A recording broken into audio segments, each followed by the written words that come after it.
सभी को प्रणाम। सभी योगी भाई बहनों को नमस्कार।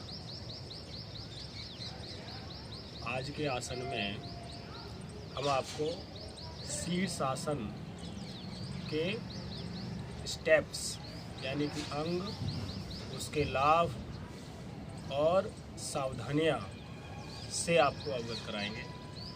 तो सबसे पहले आप इसकी सावधानियां सुन रहे हैं। कभी भी शीर्षासन बिना किसी प्रशिक्षक के, बिना किसी ट्रेनर के प्रारंभ नहीं करना चाहिए,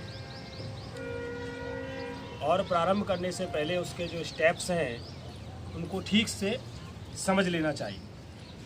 कभी भी कोई भी आसन एक ही बार में ना करके उसके स्टेप्स में करने से उससे लाभ और उसका सही तरीका आप कर सकते हैं। तो देखिए, पहला स्टेप, शीर्षासन का पहला स्टेप ये है। आप इस तरह से अपना पोस्चर बनाइए। दूसरा स्टेप करो बेटी। दूसरे स्टेप में आप ये पोस्चर बनाएंगे अपना, पीठ को लंबा रखते हुए। और तीसरा स्टेप ये है। इस पोस्चर को आप कम से कम 2-3 दिन, जब प्रारंभ कर रहे हैं तो 2-3 दिन इस पोस्चर पर आप रहने का अभ्यास करो। धीरे धीरे आपकी शरीर का संतुलन बनने लग जाएगा। तो देखिए,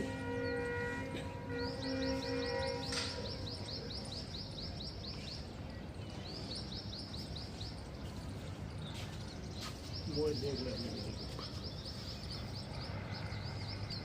कोई दिक्कत होगी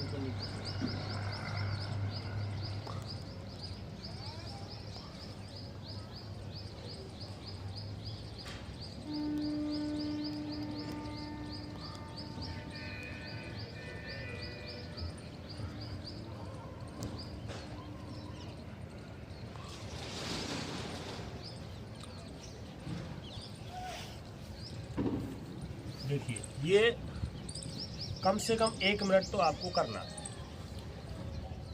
सावधानियां मैंने बता दी।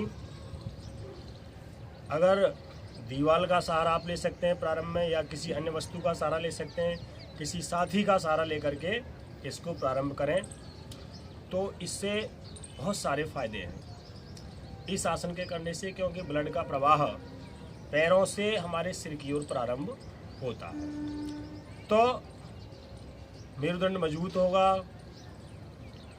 और ब्रह्मचर्य साधना में आपको लाभ मिलेगा। इसके साथ ही बालों की रूसी के रोग ठीक होते हैं। अगर किसी भी तरह का मेरुदंड का रोग नहीं है, यानी स्पॉन्डिलाइटिस नहीं है, स्पाइनल डिजीज नहीं है, तो ही इस आसन को करें।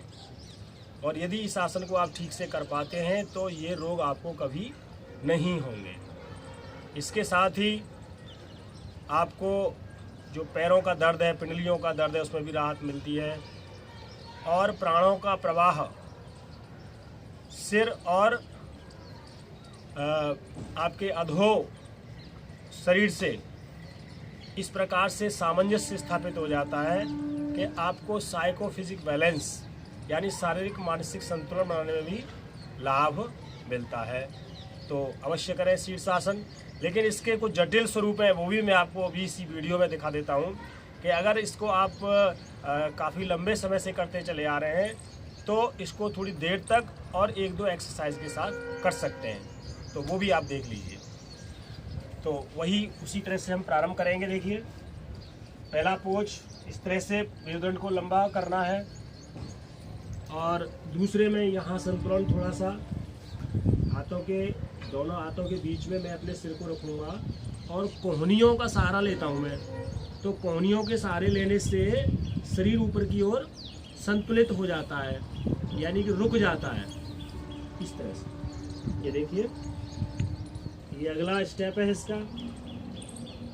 अब सारे संतुलन के स्टेप आप ठीक से देख लेना।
चलिए देखिए, कोई ज़रूरी नहीं है कि आप सारे संतुलन के स्टेप्स करें।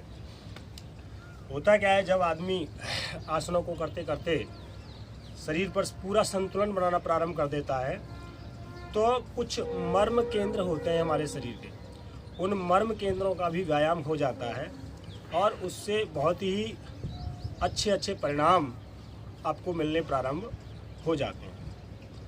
तो इस तरह से आप शीर्ष आसन का अभ्यास करें और इसे आसनों में काफ़ी जटिल आसन माना जाता है।